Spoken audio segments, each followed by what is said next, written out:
Hello everyone! Welcome to my channel, Giselle C. Vlogs. Keeping you close. I don't know what we had was real. Kayo po ba ay isang OFW?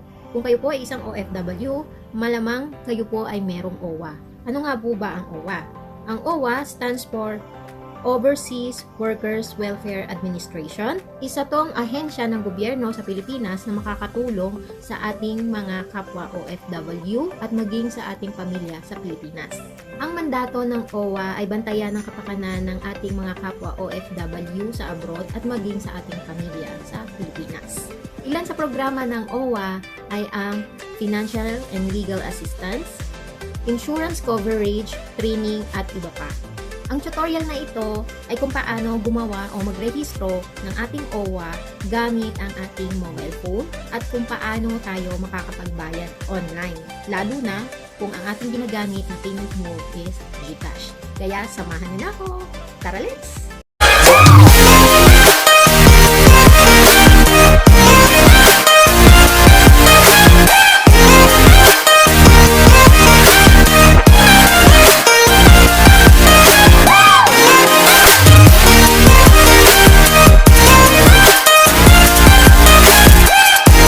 I-download lamang po ang OWA mobile app sa inyong Play Store ng cellphone and then i-click ang open.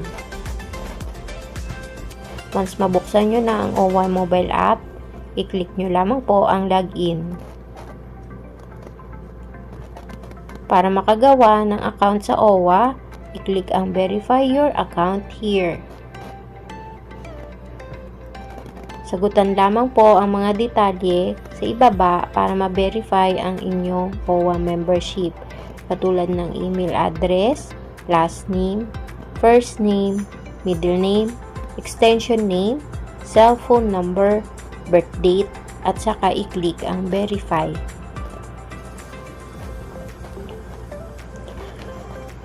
Pag na-verify na ang inyong membership, papadalhan kayo sa inyong email address ng inyong username at password.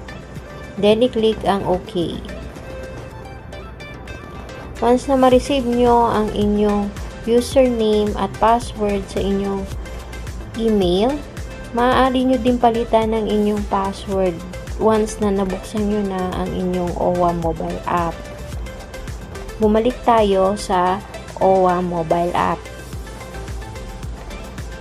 Once na mabuksan nyo na ang inyong OWA mobile app, i-click ang login. Lagay lamang po ang inyong username, password, at saka i-click ang login. Once na success na, i-click ang OK. I-click lamang po ang inyong personal information na nandito sa ibaba. At pagkatapos, ganito po ang lalabas sa inyong screen. Sa itaas, ang inyong full name. Ang sumunod is yung inyong email address. At sa ibaba naman, ang inyong ibang detalye. Para makapag-renew kayo ng inyong payment sa OWA, maaaring i-upload nyo po ang inyong latest passport at ang inyong proof of employment. I-click lamang po ang upload passport and latest contract here. At pagkatapos, pindutin lamang po ang choose file kung meron po kayong kopya sa inyong gallery ng cellphone. O kaya naman, open camera kung ito po ay inyong hawak at saka picturean. At pagkatapos nyan is i-upload ang passport. Once lumabas ang upload successful, i-click ang OK. Ganun din po sa inyong proof of employment.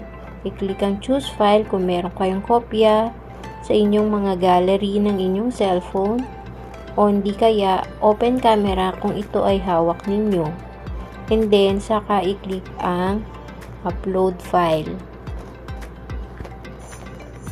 Lalabas po ang ganitong notification, renewal, request sent, At sabi nila, magpapadala daw sila ng notification sa inyong email address once na ma-evaluate nila ang inyong request.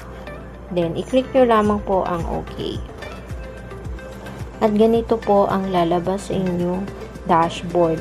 Nakalagay is renewal request in review. Tatagal po ito ng 2 to 3 days para ma-verify nila ang inyong request.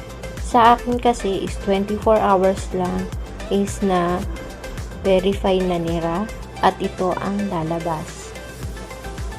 Renew membership here. Pag ganito po ang lumabas sa inyong dashboard ng inyong OWA mobile app, maaari na po kayong makapagbayad ng inyong OWA through online.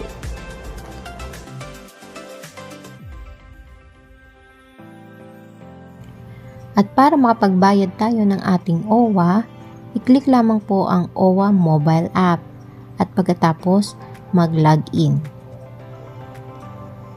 Once nakapag-login, ilagay lamang po ang username at ang ating password at i-click ang login. Once na nag-appear ang success, i-click lamang po ang OK.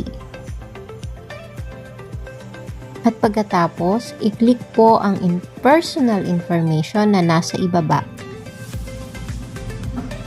At ganito po ang lalabas sa inyong screen. Renew membership here. I-click lamang po natin yan. At pagkatapos, lalabas po ang reminder. Nakasulat po ay yung payment po natin ay magre-reflect pagkatapos ng 1 hanggang 3 araw para makumpleto ang ating payment. So, i-click lamang po natin ang accept or cancel kapag nakapag-decide po tayo. I-click natin ang I accept kung pumapayag tayo na maghintay hanggang 1 o 3 araw. Next, pag nag-click po natin ang I accept, lalabas po itong form at i-double check po natin ang mga nakalagay. At pagkatapos, mayroon po ditong contract duration. Ang duration in months ay ilagay po natin is yung 24 months. Kasi 2 years po ang validity ng OWA. At pagkatapos, sa select job site, kung saang bansa po kayo nagtatrabaho, and then i-click po ang submit. At pagkatapos, ganito po ang lalabas. Nakalagay po dyan lahat ng detalye kung magkano ang babayaran po natin sa OWA at transaction fee. Meron pong transaction fee na 30 pesos. Ang OWA po natin ngayon ay 1,452.25 centavos. Ngayon, sa payment option naman, i-click natin yung cash payment and GC. At pagkatapos, piliin po natin kung anong mode of payment po ang ating gagamitin. Sa akin po kasi, ang pinili ko ay GCash.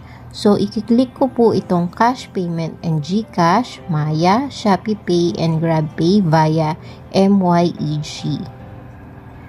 Once na napili ko na ang aking mode of payment, i-click po natin yung I certify that I am at least 18 years old and have read, understood, and agreed to the terms and conditions.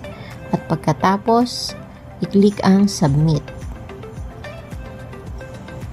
Once na matapos na natin yon, lalabas na po ang mga payment method, gaya ng GCash, Maya, at kung ano-ano pa. Once na mapili po natin yung babayaran natin na mode of payment, kagaya ng GCash, ganito po ang lalabas sa bandang ibaba.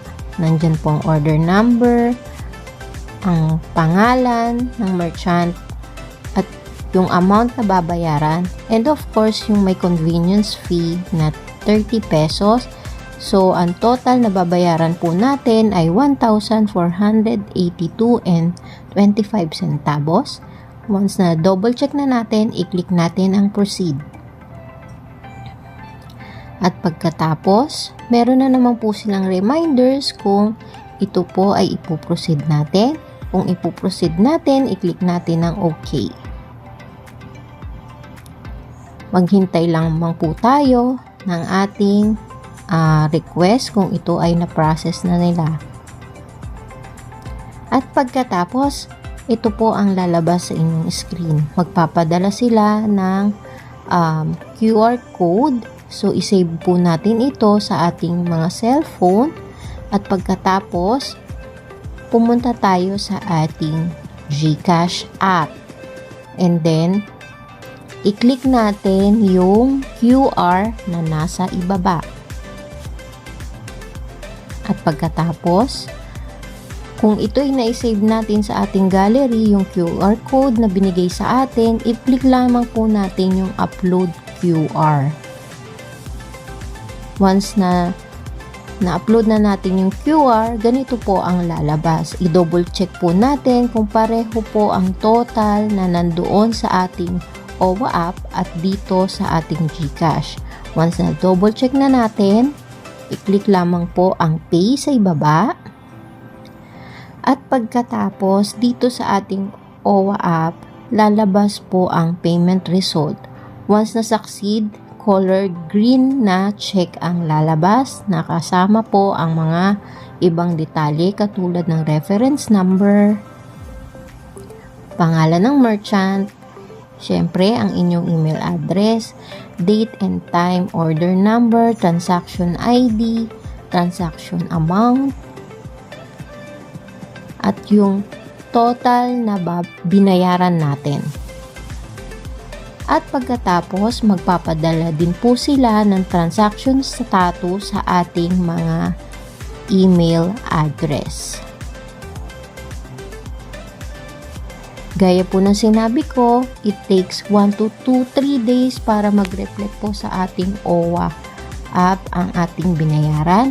Pero wala pa pong 24 hours yun sa akin. Nag-succeed na dahil pag login ko sa aking OWA, ganito po ang lalabas. Active. At pagkatapos nakalagay po yung date kung kailan po kayo nagbayad. Para po malaman kung toong ito'y pumasok na, i-click lamang po natin yung payment history sa itaas. At ayan na po. Lumabas na po ang date kung kailan kayo nagbayad, yung order number, kung anong duration at kung magkano ang binayaran natin. And that's it for today. Sana may natutunan po kayo. And lagi po kayo mag-iingat. God bless everyone. Bye! Keep it